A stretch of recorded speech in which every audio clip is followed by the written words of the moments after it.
आइए next question देखते हैं। नेक्स्ट क्वेश्चन क्या है, किसी धनात्मक सम पूर्णांक p के लिए प्रत्येक धनात्मक विषम पूर्णांक का रूप होगा। देखिए ये बोल रहा है कोई हमारी सम पूर्णांक है, सम पूर्णांक समझ रहे हैं, यानी सम पूर्णांक। अब सम पूर्णांक का मतलब क्या है, सम पूर्णांक, सम पूर्णांक, सम पूर्णांक है हमारा p, ठीक है। अब सम पूर्णांक अब ये पूछ रहा है कि प्रत्येक धनात्मक विषम पूर्णांक का रूप होगा, ठीक है। तो देखो p पहला ऑप्शन है p, तो p तो एक सम पूर्णांक ही है, पूछा है उसने विषम पूर्णांक की बात। p plus one, p plus one, p plus one क्या होगा, p प्लस वन हमेशा हमारा कैसा होगा, विषम पूर्णांक होगा, ठीक है। 2p, अगर दो में हम p का अगर p में 2 का गुणा करते हैं तो ये भी सम पूर्णांक ही हो रहेगा। और ये दे रखा है 2p plus one, 2p plus one बराबर दो, सम में 2 का गुणा करेंगे फिर भी सम संख्या आएगी, उसमें एक जोड़ेंगे तो विषम आ जाएगी, ठीक है, विषम आएगी।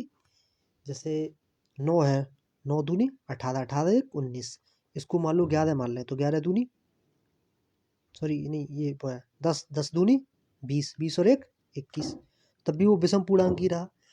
लेकिन ये थोड़ा गलत सा दे रखा है, मुझे लगता है ये कुछ इस टाइप का होगा, p प्लस वन और 2 बाहर, क्योंकि इसने विषम पूर्णांक का रूप पूछा है ना, तो उसमें ऑप्शन तो एक ही सही रहेगा, ठीक है। तो p प्लस वन ये इस टाइप से दे रखा होगा, p प्लस वन, इसका मतलब ये है p plus one, p plus one अंदर विषम हो गया, और विषम संख्या का जब हम 2 से गुणा करेंगे, अंदर विषम है, और इस विषम संख्या को जब हम 2 से गुणा करेंगे तो क्या हो जाएगी संख्या, सम।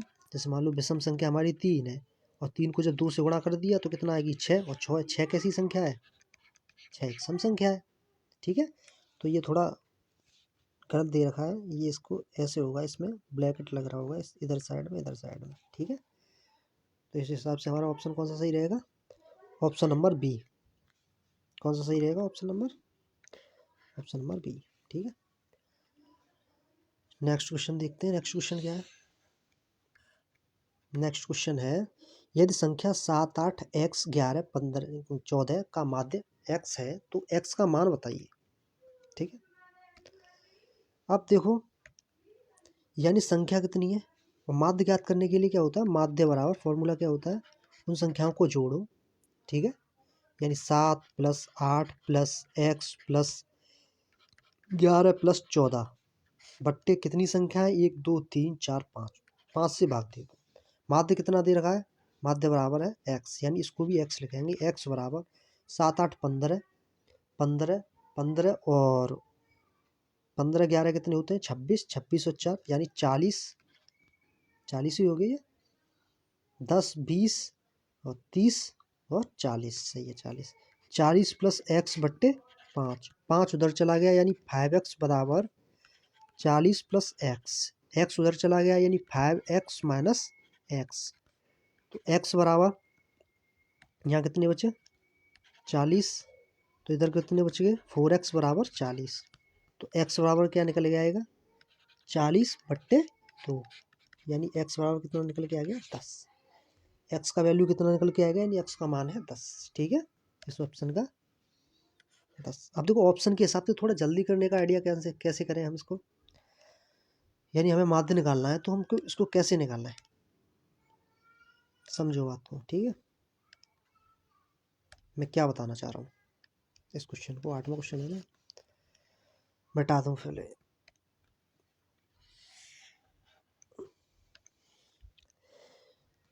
यदि संख्या देखो संख्या 7 है, ठीक है, 8 है, x है, 11 है और 14 है, ठीक है। मुझे ये बताइए 5 संख्याएं, ठीक है। अब इसका माध्य x के बराबर है, x के बराबर है, यानी ये हमें पता है कि 7 से 8, इसमें देखें अगर हम एक संख्या ले लें कोई, अगर इसको हम मान लें 10 के करीब ले लेते हैं, मान लेते हैं, ठीक है, 10 के करीब है, तो 10 से कितनी ज़्यादा है 4 ज़्यादा है, ये 10 से 1 ज़्यादा है, ये 10 से 2 कम है, ये 10 से 3 कम है, तो हम देखेंगे अगर इसको करें 4 और 2 माइनस के 5 और ये माइनस प्लस के 5, यानी अगर कट गया, यानी इन संख्याओं का और इन संख्याओं का एवरेज 10 ही है, और बीच की संख्या का एवरेज तो वही है जो माध्य का एवरेज है, यानी कि 10 ही वह एवरेज है जो एक्स का एवरेज है। अगर सबको 10-10 रखने की कोशिश करें, 10, अरे एवरेज का मतलब क्या होता है? एवरेज का मतलब होता है ये सारी संख्याएं 10 ही तो हैं, 10 के एवरेज में है। ये 10 की जगह पे 7 है यानी -3 है यहाँ पे, ठीक है। ये 10 की जगह पे 8 है यानी -2 है। ये 10 की जगह पे x है, मतलब x की वैल्यू, और ये 10 की जगह पे 11 है यानी ये +1 है, और ये 10 की जगह पे 14 है यानी, ठीक है। यानी जो जितने कम हुए ये 5 इधर जो कम रहे वो इधर आ गए ना, ठीक है।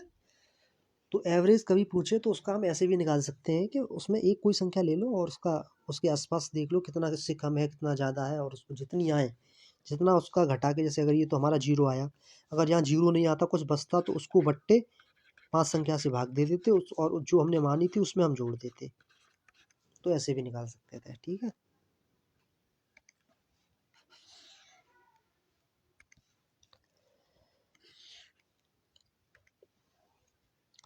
क्वेश्चन नंबर 8 क्या बोल रहा है?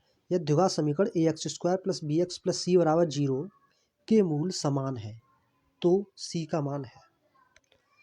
अब देखो ax² + bx + c = 0। अब देखो मूल समान होने की प्रकृति क्या है? मूल समान होने का हमें पता कैसे चलता है? मूल समान है, असमान है, वास्तविक है, काल्पनिक है, तो ये कंडीशन कैसे पता चलती है?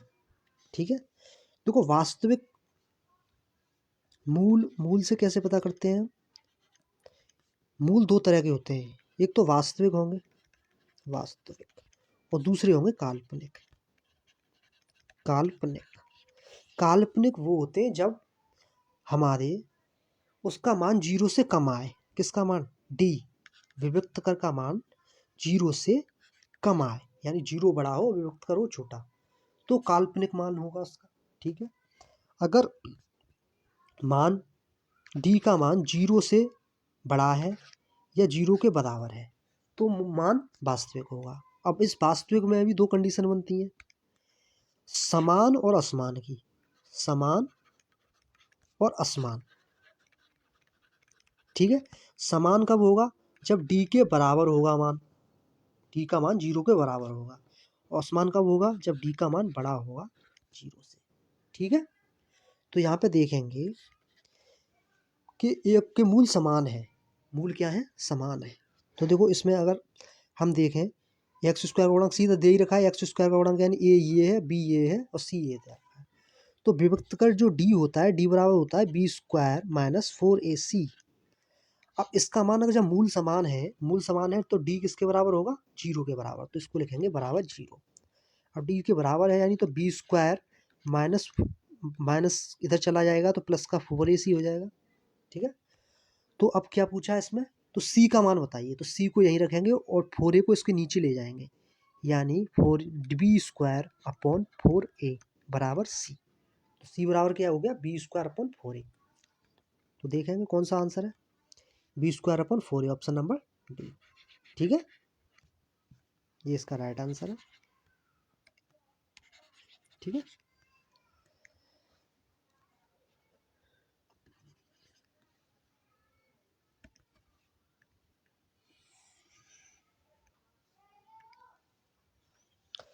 अब क्वेश्चन 8 हो गया। क्वेश्चन नंबर चलेंगे 9 पे। देखो 9वां क्वेश्चन क्या कह रहा है? दिए गए चित्र में AD x + 3 centimetre, BD 3x + 19 centimetre, AE 3 centimetre, EC 3x + 4 centimetre और DE समांतर है BC के, तो x का मान बताइए।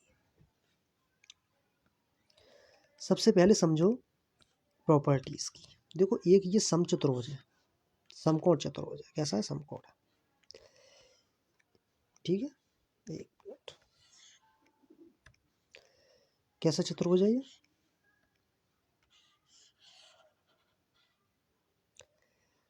समकोण चतुर्भुज है। तो समकोण चतुर्भुज में क्या होता है, और ये यहाँ पे एक इसकी लाइन है जो समांतर है, ठीक है। यानी मैं इस टाइप से इसको रखूँ।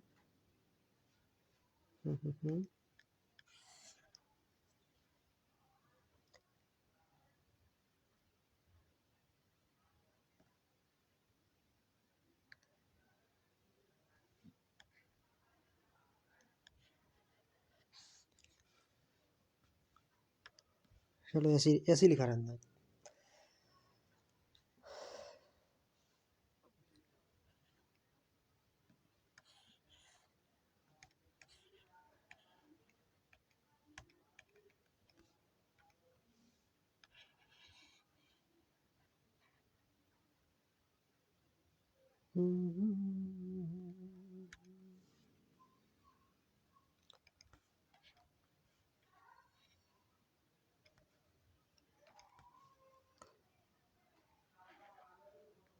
ऐसे है ये, ठीक है।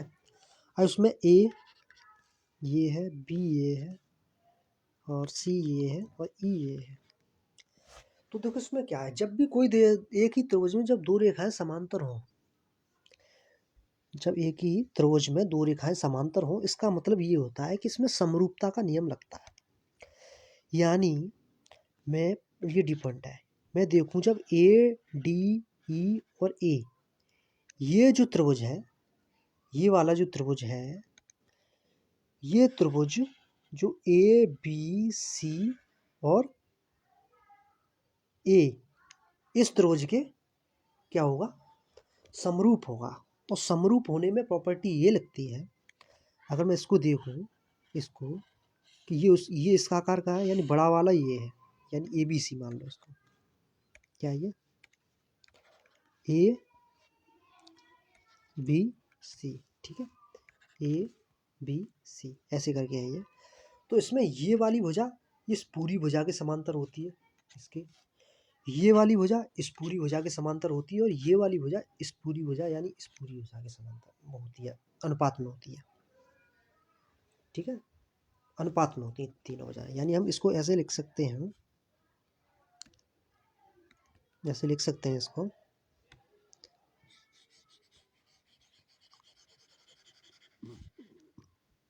जो AD है, AD का अनुपात AB के बराबर होगा, और AE है, इसका अनुपात AC के बराबर होगा, AC। और जो DE है, DE, इसका अनुपात BC के बराबर होगा। ये होती है समरूपता का, क्या है, समरूपता, ठीक है। एक ही त्रिभुज में, क्योंकि इनके बीच एंगल बराबर बनते हैं, समरूपता लगने का मतलब क्या होता है, एंगल बराबर होना।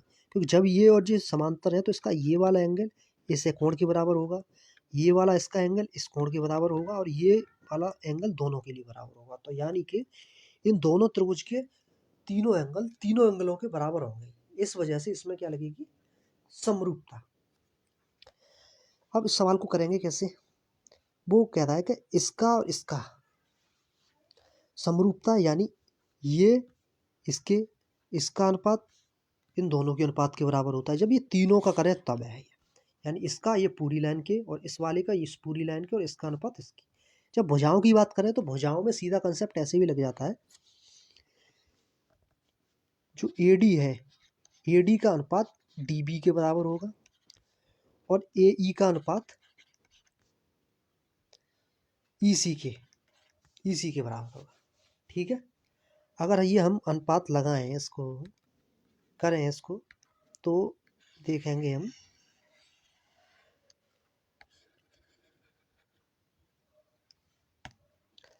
ठीक है।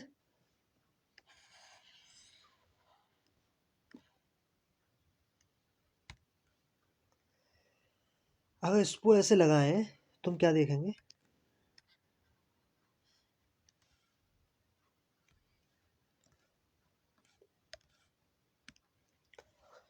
तो इसमें देखेंगे यानी इसका अनुपात, ये कितनी है, x+3, और ये कितनी है, 3x+19। ये वाली कितनी है, x है, और ये वाली कितनी है, 3x+4। तो x का मान पूछा है तो हम इसको रख देंगे, यानी ये कितनी है x+3 अपॉन ये कितनी है 3x+19 बराबर ये कितनी है x और ये कितनी है 3x+4। ठीक है। अब इसका क्रॉस का गुणा हो जाएगा, इसका जब इसमें गुणा होगा ये इधर चली जाएगी और ये वाली इधर चली जाएगी, यानी ये उधर जाएगी तो पहले x+3 और ब्रैकेट में 3x+4 हो जाएगा, ये उधर जाएगी तो x और ये 3x+19 हो जाएगा। ठीक है। जब हम गुणा करेंगे तो इसका पहले सबसे दोनों में करेंगे, फिर इसका दोनों में करेंगे, यानी x का करेंगे तो 3x² + 4x। ठीक है। एक 3 का करेंगे तो 3 तिया 9 यानी 9x और 3 चौक 12। इधर करेंगे तो 3x² और 19 गुणा x यानी 19x। इतना हो गया। अब देखो 3x² ये है और ये इधर, अगर ये उधर को जाएंगे तो 3x माइनस के हो जाएंगे, यानी इधर के कट जाएंगे, ये एक दूसरे से कटेंगे। अब यहाँ पे देखें हम 4x और 9 यानी 13x है कि 13x + 12 बराबर 19x। ठीक है। 13x इधर आएंगे तो क्या हो जाएगा 19x माइनस 13x बराबर 12। कितने बचे यहाँ पे, यानी 6x, तो x बराबर क्या हो जाएगा 12/6 यानी 6 दूनी, यानी x का मान कितना निकल के आ जाएगा, x का मान हो जाएगा 2 सेंटीमीटर। ठीक है। इतना 2 सेंटीमीटर। क्वेश्चन थोड़ा लेंदी था लेकिन थोड़ा समझाने वक्त लगा, वैसे तो हम डायरेक्ट यहीं से कर देते इसको। ठीक है।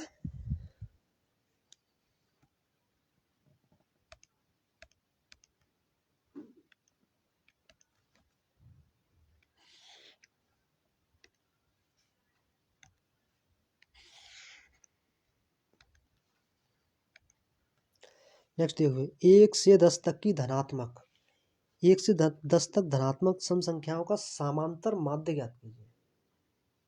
क्या ज्ञात करना है, समांतर माध्य। देखो माध्य ज्ञात करना इसका मतलब समझ में आ रहा है। 10वां 1 से लेके देखो 2 सम पूछिए ना, 2 4 6 8 और 10, ये संख्या है जो क्या है समांतर माध्य। 1 से 10 तक सम संख्या है, और सम संख्याओं में ये क्या पूछा है समांतर माध्य। तो सम माध्य कैसे निकालते हैं, समांतर माध्य क्या होगा, इनको जोड़ना है, फिर 2 से क्या करना है 1 2 3 4 5, फिर इसमें 5 से भाग देना है, ये होगा। ठीक है। लेकिन एक बात हमारी समझ में देखो, इधर भी उतना ही क्रम है, एक क्रम है, यानी 2 + 2 + 2 + 2, तो इसका माध्य निकालने में हमें तकलीफ नहीं होगी, क्योंकि इसका माध्य वही संख्या होगी इधर से और इधर से जिसके बराबर हो। तो 6 एक ऐसी संख्या है जिसके इधर भी उतनी ही संख्या है 2 है और इधर भी 2 ही संख्या है। ठीक है। आइए बस समझ में। तो 6 ही वो संख्या होगी, यानी 6 इसका माध्य होगी। क्या होगी 6 माध्य। डायरेक्ट ऐसे कर सकते हैं हम। ठीक है। लेकिन देखो वैसे कैसे करेंगे, तो पहले 2 + 4 + 6 + 8 + 10 बट्टे कितनी संख्या है ये 5।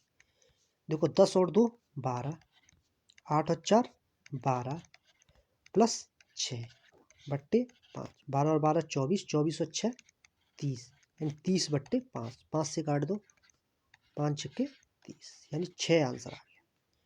ठीक है। हमने पहले, अगर हम इतना भी नहीं करते तो हम डायरेक्ट यहीं से भी बता सकते थे कि इसका जो माध्य होगा वो क्या होगा। जब कोई संख्या एक समान क्रम में घट रही हो या समान क्रम में बढ़ रही हो तो उसका माध्य निकालना बहुत ज़्यादा सरल होता है।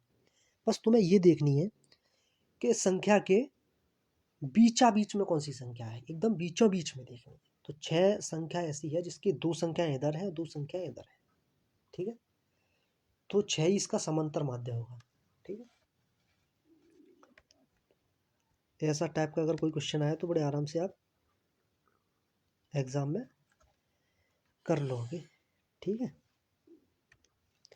नेक्स्ट क्वेश्चन देखते हैं। संख्या 156 का अभाज्य गुणनखंड होगा। इसका क्या निकालना है? अभाज्य गुणनखंड। यानी 11वां क्वेश्चन है, इसका निकालना है अभाज्य गुणनखंड। तो देखो 156 के फैक्टर करेंगे हम, तो 156 होते कितने हैं? तो यानी 2 से काटे हमने, 2 7 14 और 2 8 16, फिर 2 से कभी कट जाएंगे, 8 है लास्ट में, 2 तिया 6, एक बचा, 2 निम 18 39। अब नहीं कटेंगे, अब 3 से काटेंगे, यानी 3 तिया 3 एकम 3 और 3 तिया 9, ठीक है, 13 एकम 13। यानी इसके जो फैक्टर बने, ठीक है, इसके जो फैक्टर बने, गुणनखंड जो बने, अभाज्य गुणनखंड, वो क्या बने? 2 गुणा 2 गुणा 3 गुणा 13, यानी 2 बार गुणा, यानी 2 की पावर 2 गुणा 3 गुणा 13। अभी देखिए ये वाला कौन सा ऑप्शन है? तो 2 की पावर 2 3 गुणा 13, 2 की पावर 2 3 गुणा 13, यानी option number B is the right answer. Okay,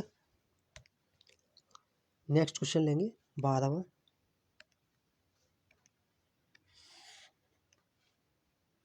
12वां question क्या है?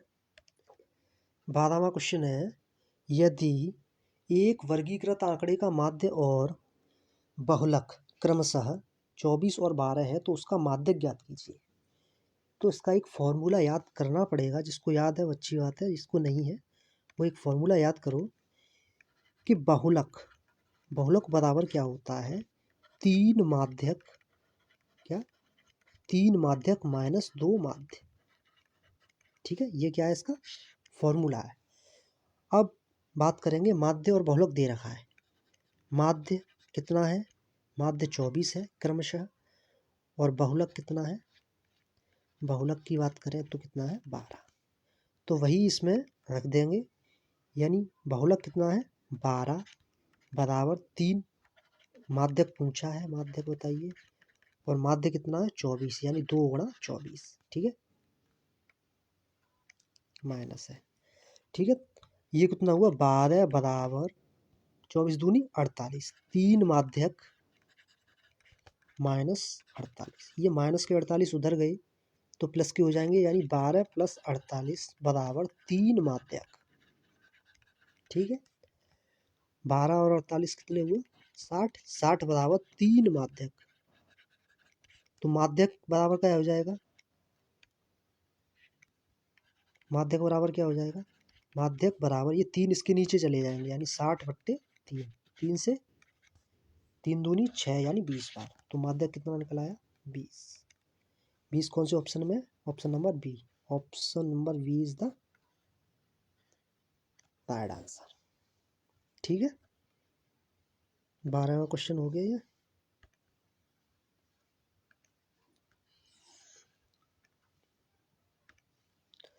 आगे क्वेश्चन देखेंगे, और दूसरा,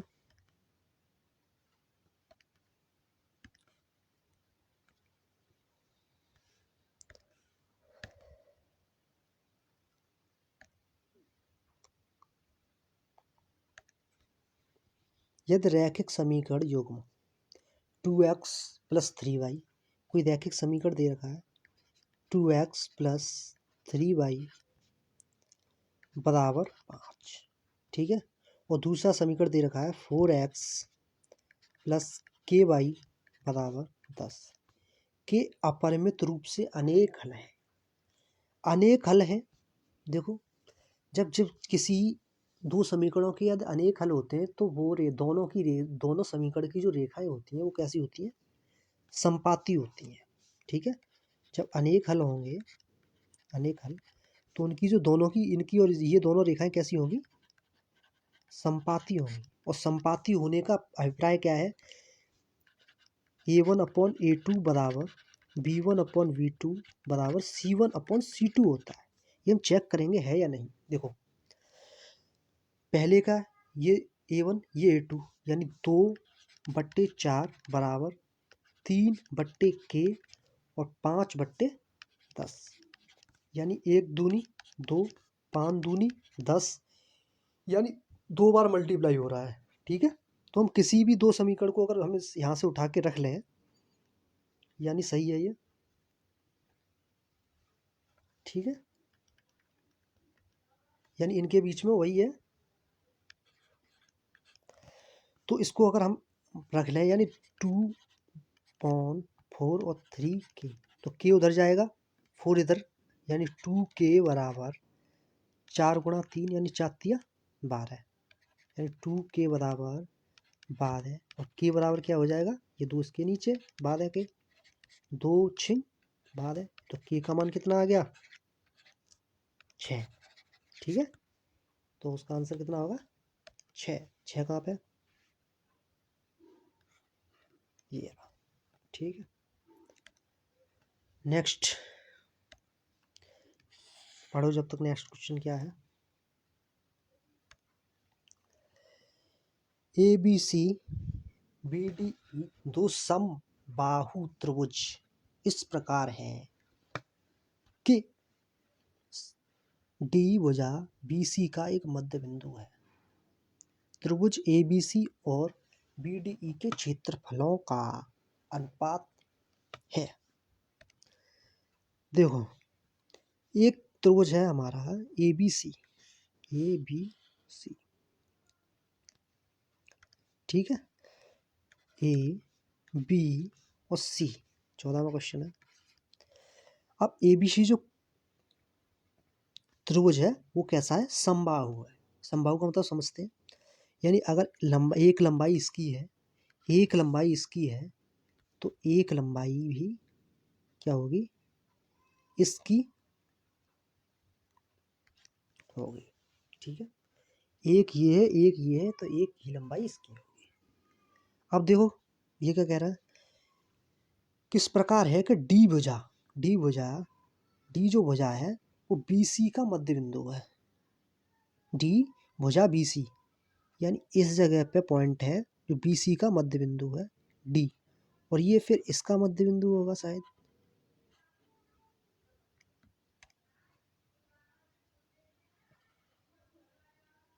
ठीक है, ये क्या है, मध्य बिंदु है। मध्य बिंदु है तो ये भी तो बराबर ही होएगा, ये तो भी बराबर होगा। तो हमको ऐसे लिखेंगे इसको, पहले देखो मध्य बिंदु है, ये मध्य बिंदु है। मध्य बिंदु का मतलब क्या समझ, अगर 1 मीटर लंबाई इसकी है और 1 मीटर इसकी लंबाई है। ठीक है, देखो ये वाला त्रिभुज कौन सा था, ये डी और ये पॉइंट ई, यही है ना, BDE। ठीक है, ABC ऐसे है। ठीक है,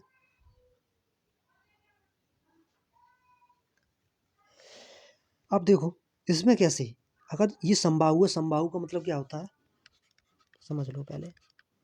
समबाहु त्रिभुज, समबाहु त्रिभुज में तीनों भुजाएं यानी A बराबर B बराबर C होती हैं, यानी तीनों भुजाएं बराबर होती हैं। यानी इस छोटे वाले त्रिभुज की भी तीनों भुजाएं बराबर हैं आपस में, इस बड़े वाले त्रिभुज की भी तीनों भुजाएं बराबर हैं।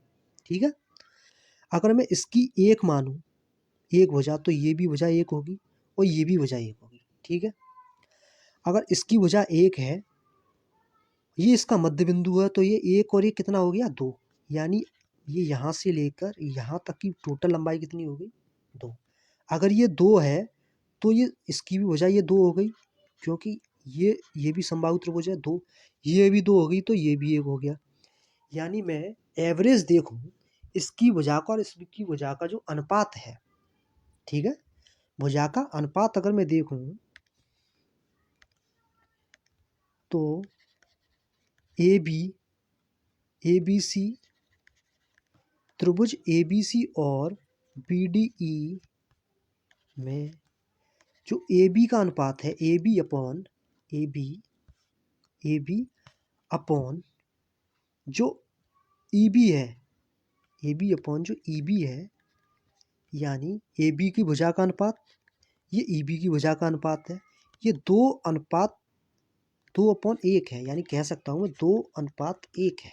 ठीक है, अब क्षेत्रफल का अनुपात, तो दोनों के क्षेत्रफलों का वही अनुपात होगा जो इनके भुजाओं के वर्ग का अनुपात होगा। अब क्षेत्रफल की बात करें तो इसका स्क्वायर कर दो, तो हम इसका स्क्वायर कर देंगे।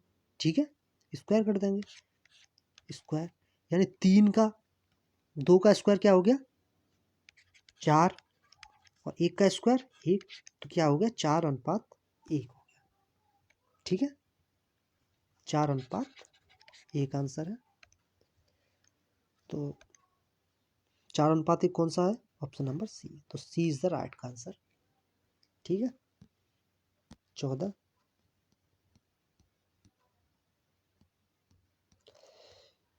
Question complete. 15 में क्वेश्चन पे आते हैं। 15 में क्वेश्चन क्या है?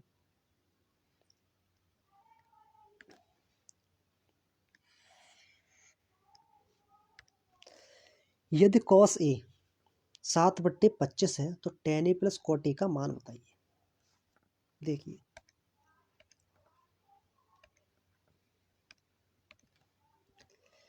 यदि cos a बराबर कितना दे रखा है?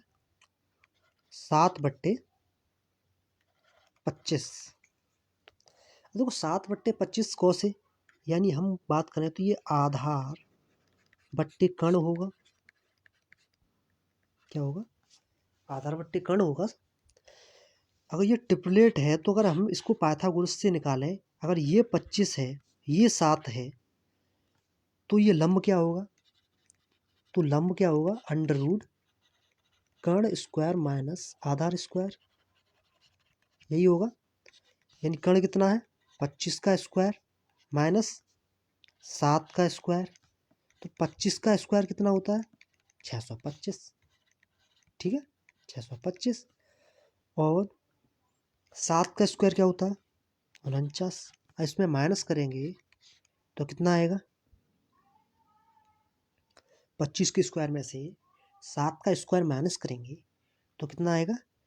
5, 15, 15 में से 9 गए 6 बचे, यहाँ पे 1, यहाँ से दाई ले ली 11, 11 में 7, 576। और 576 किसका होता है? 576 होता है 24 का स्क्वायर। यानी 24 क्या होगी इसकी? लंब आ गया। तो अब क्या निकालना, क्या पूछ रहा है वो? उसने पूछा है कि tan a plus cot a क्या होगा? tan a plus cot a, यानी tan a क्या होता है? tan होता है लंब बट्टे आधार, और cot a क्या होता है? आधार। cot a है ये, आधार बट्टे लंब, यानी कि लंब बट्टे आधार। तो 24/7 और आधार बट्टे लंब यानी 24, 7/24। दोनों का कर लो। 7 और 24 का कितना आ जाएगा? 24 गुणा 7, 7 चौक 28, 7 चौक 28 और 7 दूनी 14, 14 और 2 16, यानी 168। इधर क्या आएगा? 24 का स्क्वायर और प्लस 7 का स्क्वायर। 24 गुणा 24 होंगे ये, और 7 गुणा 7, तो 24 का स्क्वायर प्लस 7 का स्क्वायर। 24 का स्क्वायर और 7 का स्क्वायर अभी हमने देखा ही है कि 25 का स्क्वायर होता है। अरे होता है नहीं? तो 24 का स्क्वायर 576, और ये 7 7 49, इसको जोड़ेंगे तो 625 ही तो आता है। 625/168। ये वाला किस वाले का आंसर है? ये ऑप्शन नंबर डी का है। तो D is the right answer, ये वाला होगा। ठीक है।